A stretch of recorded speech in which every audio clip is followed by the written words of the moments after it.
నమస్తే, నా పేరు Kalyan Dilip Sunkara. Welcome to common library.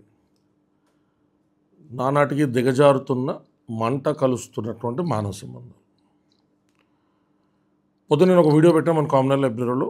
Andhra Pradesh Madanapalle వేదికగా ఒక సుపుత్రుడు తన తల్లిదండ్రుల పట్ల చేసినటువంటి అఘాతకాన్ని అక్కడ ఉన్నటువంటి సీనియర్ జర్నలిస్ట్ ననబాల కుమార్ గారి సహకారంతో నేను ఆ కంటెంట్ని తెప్పించడం జరిగింది. ఆయన హుటాహుటీన వెళ్ళడం, ఆసుపత్రిలో ఉన్నటువంటి వారికి కాస్త సహాయ సహకారంగా నిలబడడం, తదుపరి ఇమీడియట్గా అక్కడ ఉన్న పోలీస్ స్టేషన్లో వాకప్ చేయడం, అక్కడ ఉన్నటువంటి మన లీగల్ టీంని కూడా మనం సమాయత్తం చేయడం. ఏంటో ఆయన పరిశీలించగా చాలా సింపుల్గా అర్థమైన విషయం ఏంటంటే, ఎప్పుడో ఆల్రెడీ ఆస్తి పంపకాలు తల్లిదండ్రులు చేసినా కూడా వారి వద్ద మిగిలినటువంటి కొంత ఆస్తిని పాపం ఈ బాబు జలసాలకో ఈ బాబు అవసరాలకో ఇవ్వట్లేదని చెప్పి ఆ రకమైనటువంటి పరిస్థితికి శ్రీనివాసరెడ్డి పాల్పడ్డాడు. కాళ్ళతో తనడం, చేతులతో కొట్టడం తల్లిదండ్రుని కూడా. అంటే బహుశా అడ్డాల నాడు బిడ్డలు కానీ గడ్డాల నాడు బిడ్డలు కాదనేటువంటి సామెత నా తల్లిదండ్రులు మర్చిపోయి ఉంటారు. ఎక్కడి నుంచి వస్తుంది ఇలాంటి ఉన్మాదం అన్నాన్ని చూస్తే చెయ్యోకాలు తీసేయాలనిపిస్తుంది కదన్నా అని మాట్లాడుతూ ఉన్నారు. ఇవి మనకి వెలుగులోకి వచ్చినాయి అంతే. ఆంధ్రప్రదేశే కాదు, తెలంగాణే కాదు, భారతదేశమే కాదు, ప్రపంచంలో చాలా చోట్ల కన్న బిడ్డలే తల్లిదండ్రుల్ని హతమారుస్తున్నటువంటి సందర్భాలు కోకొల్లలు. ఎందుకు ఇలా జరుగుతూ ఉంటుంది అంటే, ఒకటి తల్లిదండ్రులు పెంచేటప్పుడే ఆడికి విచక్షణ, వావి వరుస, విధానం, పద్ధతి నేర్పకపోవడం. రెండు, వాడు పెరుగుతున్నటువంటి వాతావరణంలో, ఆ గ్రామంలో కానీ వాడి ఇంటి వాతావరణంలో కానీ ఈ విలువల పట్ల, కొంత ధార్మిక చింతన పట్ల కూడా గైడ్ చేసేటువంటి మెకానిజమ్స్ లేకపోవడం. ఈడేంటిడు ఆడెవడో కొడితే దాన్ని తీసుకెళ్ళి ధార్మిక చింతన అంటున్నాడు, రిలీజియస్ ప్రాపగండా ఏం చేస్తుందంటే, రిలీజియస్ ప్రాపగండా నా కంటెంట్ కాదు, కాంటెక్స్ట్ అంతకంటే కాదు. కానీ ఎక్కడ స్టార్ట్ అవుద్ది అనేటువంటి మూలాల గురించి మనం మాట్లాడుకున్నప్పుడు, అది ఏ మతమైనా కానివ్వండి, ఎంతో కొంత మంచిని ప్రబోధించేటువంటి వ్యవస్థ సమాజంలో ఎప్పుడూ పెరినియల్గా ఉండాలి. అంటే పెరినియల్ రివర్ అనేటువంటిది ఎప్పుడూ కూడా ఎండిపోకుండా సంవత్సరం అంతా కూడా ఎలా ప్రవహిస్తూ ఉంటుందో, ధార్మిక చింతన అనేటువంటిది ధర్మము, అధర్మము, విచక్షణ ఇలాంటివన్నీ కూడా మనిషి మనసు కోతి లాంటిది. ఇది వాస్తవం. ఎంత మేధావైనా, ఎంత చదువుకున్నా, తన బుర్రలో సహజంగా పుట్టేటువంటి కొన్ని చపలత్వాల్ని అదుపు చేయడం కోసం మనసుకు శక్తినిచ్చేటువంటి పరిస్థితుల చుట్టూ ఉండాలి. నిజం, వాస్తవం ఇది.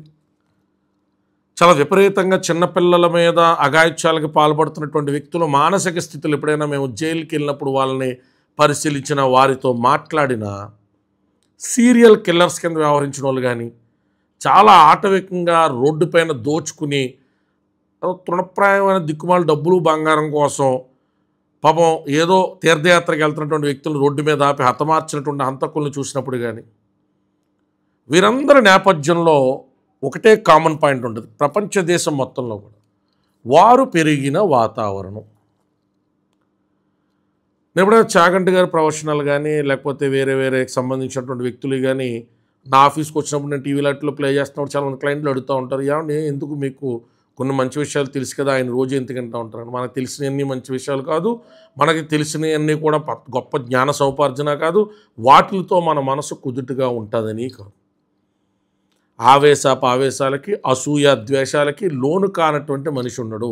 కానీ దాన్ని అదుపు చేసుకోవాలి అంటే, నేను చెప్పాను కదా, జ్ఞానేంద్రియమైనటువంటి ఆ జ్ఞానం అనేటువంటి ఇంద్రియం శరీరంలో ఎక్కడున్నది ఏంటనేటువంటి ప్లేస్మెంట్ నేను మాట్లాడట్లా. ఆ జ్ఞానేంద్రియానికి కావలసిన ఫుడ్డు ఇచ్చేటువంటి సత్సాంగత్యం అయితే, మంచి వ్యక్తులతో పాజిటివ్గా ఇవన్నీ అశాశ్వతమని రోజు గుర్తు చేసేటువంటి సమూహంతో మనం కలిసిమెలిసి వెళ్ళగలడం కానీ, లేదా ఏ మతమైనా కానీ, కొంత క్రిస్టియన్ ప్రచారాల్లో కూడా కొంత మంచి చెప్పేటువంటి పాస్టర్లు ఉంటారు, కొంత ఇస్లామిక్ బోధనలో మంచి చెప్పేటువంటి వ్యక్తులు ఉంటారు. వారందరూ కూడా సమాజానికి మరింత ఎక్కువగా అవసరం. వాడికే ధర్మచింతన ఉండుంటే తల్లిదండ్రులు సుఖపడాలి. కానీ నేను ఒళ్ళొంచి కష్టపడే కాళ్ళు చేతులు కూడా అడిగి ప్రస్తుతానికి తినగానే భగవంతుడు తీసేస్తారనుకోండి ఓ రోజు, అది వేరే విషయం.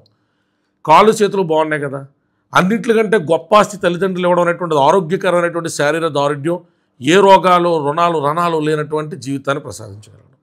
మరి అట్లాంటి జీవితాన్ని మహాప్రసాదంగా భావించి ఆడు సంపాదించుకుని తల్లిదండ్రులకు పెట్టడం మానేసి పోరంపోకోడు తల్లిదండ్రుల దగ్గర ఉన్నటువంటి కొంచెం స్థలం 2 కుంచెల స్థలానికి వాడు కొడుతున్నాడంటే, పోలీస్ స్టేషన్ కానీ తల్లిని జుట్టు పెట్టి గీడుతున్నాడంటే, మరి అలాంటి ఎదవ ఇలా తయారవుతారంటే పుట్టినప్పుడు వడ్లు గింజేసి తల్లి చంపేస్తుంటే బాగుండేదేమో కదా.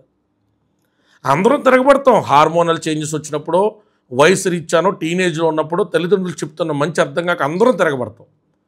కానీ మనకి పిల్లలు పుట్టి మనం తండ్రులు మనం తల్లులు అయిన తర్వాత తెలుస్తుంది అసలు మన ఇంట్లో విలువ ఏంటనేటువంటిది. నేను చాలా తిరగబడేవాడిని. నాకు బండి కొనలేదంటే తిరగబడేవాడిని, అవి కొనలేదంటే తిరగబడేవాడిని, ఇంట్లో వెళ్ళిపోతాను బెదిరించేవాడిని, ఎన్నో చేస్తుండేవాళ్ళం. ఇవాళ నా కూతురు ఒక ఎల్కేజీ యూకేజీ అయిపోయి ఫస్ట్ క్లాస్ స్కూల్కి పంపిస్తా ఉంటే అయ్యి బాబు నా తల్లిదండ్రులు నన్ను ఎంత మోసుంటారో, ఎంత భరించుంటారు, ఎంత చేస్తుంటారు అనేటువంటి జ్ఞానం అబ్బుతూ ఉంది. అంటే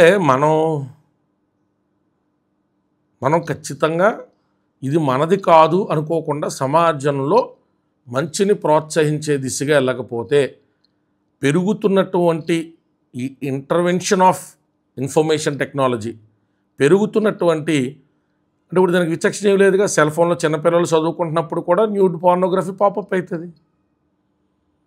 దాంట్లో చాలా వల్గారిటీ పెర్వర్షన్కి సంబంధించినటువంటి కూడా పాపప్ అవుతాయి. ఇప్పుడు అవి చూస్తా పెరుగుతున్నటువంటి పిల్లలు ఎందుకంటే గొప్పగా తయారవుతారని మనం అనుకుంటున్నాం.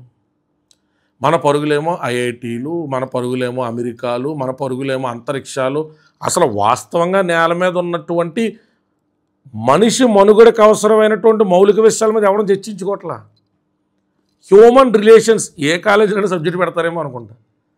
హ్యూమన్ రిలేషన్స్ అంటే హెచ్ఆర్ మేనేజ్మెంట్లో ఎవరిని ఉద్యోగంలో తీసుకోవాలి, ఏ క్వాలిఫికేషన్తో తీసుకోవాలి, ఎలా తీసుకోవాలి, ఇట్ల మీద తప్ప మానవ సంబంధాలు ఎంత మృదువైనవి, మాట ఎంత మృదువుగా ఉండొచ్చు, మనిషిని ఎలా క్షమించవచ్చు, మానవ సంబంధాల్లో తప్పులు ఎంచకుండా ప్రతి ఒక్కరిని జడ్జిమెంట్లుగా మాడకుండా ఎవరి దగ్గర నుంచో ఏదో నొల్లేసుకోవాలనుకోకుండా అందరూ కలిసికట్టుకు వెళ్ళే ప్రయత్నం, మనసు నుంచి రోజు సహజంగా పుట్టేటువంటి చపలత్వాల్ని అణుచుకుంటూ ఇగ్నోర్ చేసుకుంటూ పక్కకి ఇసిరేస్తూ ముందరకు సాగేటువంటి ఆ వైరాగ్యం, అది వైరాగ్యం కూడా కాదు, ఆవశ్యకత ఉన్నటువంటి అంశం.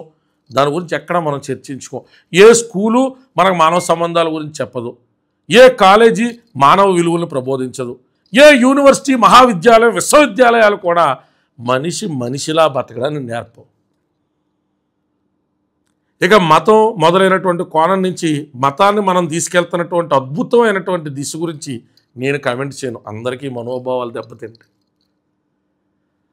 ఉదయం చలికాలంలో లేచి తలస్నానం చేస్తేనో, చన్నీళ్ళు శరీరానికి ఇస్తేనో, ఆవిరి కుడుములు తింటేనో, ఆవిరితో వచ్చినటువంటి ఆహారం తింటేనో, ఏ మాసంలో ప్రకృతిలో వస్తున్న మార్పుల రీత్యా ఎలాంటి నియమాలు పాటిస్తేనో బాగుంటుందని ఆయా దేశాల్లో ఎడారి ప్రాంతంలో అయితే 5 సార్లు వజ్రాసనం కింద నమాజ్ చేయమని, అతి శీతల ఉష్ణోగ్రత ఉన్నటువంటి చర్చిల్లో మోకాళ్ళు ఆరాధన ద్వారా రక్త ప్రసరణం ఆ శారీరకమైనటువంటి ఆ హీట్తో పాటు ఫోకస్ని ఉంచుకునేటువంటి విధంగా ప్రార్థనా విధానాలు రూపొందించడం అని, భారతదేశానికి వచ్చేసరికి కొంత ట్రాపిక్ ఆఫ్ క్యాన్సర్కి మనం దరిదాపులు ఉండేటువంటిది ఆఫ్రికన్స్ మోడల్లో హీటు ట్రాపికల్ జోన్లో ఉండేటువంటి మనం ఉదయాన్నే చన్నీళ్ళ స్నానంతో మొదలుపెట్టి పొంగుదరలాలు కానించి, తీసుకోవాల్సినటువంటి ఆహారపు నియమాలు కానించి, కొబ్బరికాయ యొక్క వాడకం కానించి, ప్రకృతిలో ఉన్నటువంటి ప్రకృతిని తీసుకునేటువంటి పాలు పళ్ళు అభిషేకాల రూపంలో ఇంకో రూపంలో మళ్ళీ ఆ యొక్క భూమిలోకో చరాచర జీవులకో పంపించేటువంటి విధానం కానించి ఏది అక్కడ పరిశీలనాత్మకంగా చూసి వాటిని అనుసరించేటువంటి ఇష్టం ఆసక్తి మనకి ఏదైనా జరగగానే లబోదిబోమంటే మాత్రం రోడ్డు ఎక్కేస్తాం.